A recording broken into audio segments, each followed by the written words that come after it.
Once one of the most popular leaders in the world and Canada's poster boy, has now become increasingly unpopular in the country and also one of the worst prime ministers in the history of Canada. I'm talking about Justin Trudeau, who has been Canada's prime minister for the last 10 years and is now receiving a lot of backlash, putting a significant dent in his popularity in Canada. So let us look at why once one of the most popular leaders in the world has now become increasingly unpopular. On top of this list is the economic conditions in Canada. At this point of time, Canada's economy has flatlined, specifically after COVID. But the Canadian economy likely grew by 2.2% in the second quarter of 2024. However, the GDP per capita has been on a decline and it has been decreasing since 2019. Now, when we look at the GDP growth, sure, that has been the second highest amongst the G7 nations after the US. But overall picture, when we look at the broader picture, the GDP per capita has been on a decline. It was roughly about $60,000 in 2019, in April 2019, and it has gone down from that number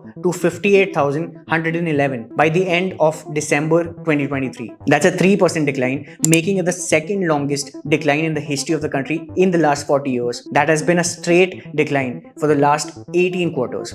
And if this does not improve in 2024, it is going to be the longest decline in per capita income in the country's history in the last 40 years. And in fact, this decline is of 0.4% since 2020 each year and is the worst amongst the 50 developed nations. And also when we look at the growth in the second quarter, GDP growth in the second quarter of 2024, it is partly due to the significant immigrant influx into the country. And we're going to talk about that also here in a minute. But now also let us talk about the second major issue in Canada, which is the housing market crisis. At this point of time, the Canadian housing market is suffering. And I'm not talking about the big cities like Toronto and Vancouver. They are the least affordable cities, not just in Canada, but in the world. And real estate prices in those cities, they are skyrocketing. But I'm talking about the housing crisis throughout Canada, which has led for many people to believe that it is impossible to own a home in Canada at this point of time. As of 2023, it was found that there was a housing shortage in Canada of about 3.5 million homes, meaning that Canada needs to build additional 3.5 million homes in order to restore affordability in Canada by 2030. To this, the Canadian government has actually come up with a plan to build 3.87 million homes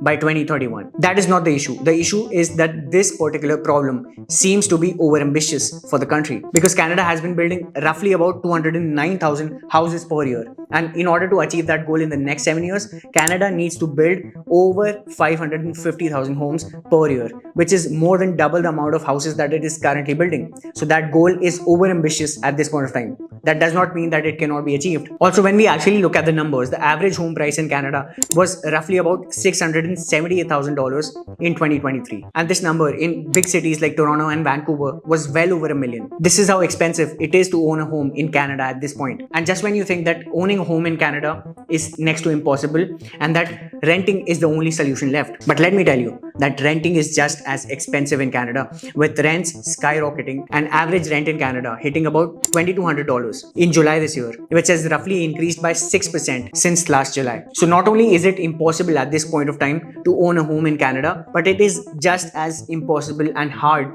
to rent a house in Canada, which is why many Canadians, they think that their children will never be able to own a home in their lifetime. Now, let us also talk about a significant reason which is also responsible for the housing shortage in Canada, which is immigration. Now, when we look at the numbers, Canada's population is now well over 41 million, and Canada's population actually grew by twice the rate of any other G7 nation between 2016 to 2021. And when we look at the numbers, just in the last 1 year between January 2023 and January 2024, Canada added 1.2 million inhabitants in the country. Now, when we look at the immigrant population in Canada, roughly about a quarter of Canadian population is actually immigrants, specifically temporary workers, temporary migrants that have migrated to Canada for work, to seek asylum, or international students who have come to study. Now, it seems that that number has been slowing down, and the reason behind it is the lack of job opportunities in the country. And when we connect the dots, we find that almost everything is linked to each other. Every aspect of Canadian economy is linked to each other. People migrate to Canada in search of work, which has led to a housing shortage in Canada, and that has actually led to increasing housing prices in Canada. After COVID, Canadian economy has not been able to recover, and with an increase in the number of immigrants in the country, jobs have not been able to keep up. Hence, there's also a lack of job opportunities in the country, which has overall put an impact on the Canadian economy, leading to an overall decline in the GDP per capita of Canada. Now that we've talked about all of these economic issues that have put a dent on the popularity of Justin Trudeau, and because of these economic issues, many Canadians, a significant population of Canadians, is unhappy with Justin Trudeau. Let us also look at another reason, which is carbon tax. Now, carbon tax was implemented in Canada in 2019, and at that point of time in 2019, this carbon tax was about $20 per ton of emissions. Now that $20 has increased to $80 in 2024, in April 2024. So it has increased by 400% in the last 5 years, and it is set to go to $170 per ton of emissions by 2030. In this economy, Canadians are already struggling to make ends meet, and on top of that, they have to pay $80 of carbon tax per ton of emissions. This is putting a lot of pressure on the people living in Canada. They are hardly able to make their ends meet. In a recent survey, it was also found that Canadians are now paying more taxes, putting in a lot of money into taxes than they are on their basic necessities. And due to all of these issues,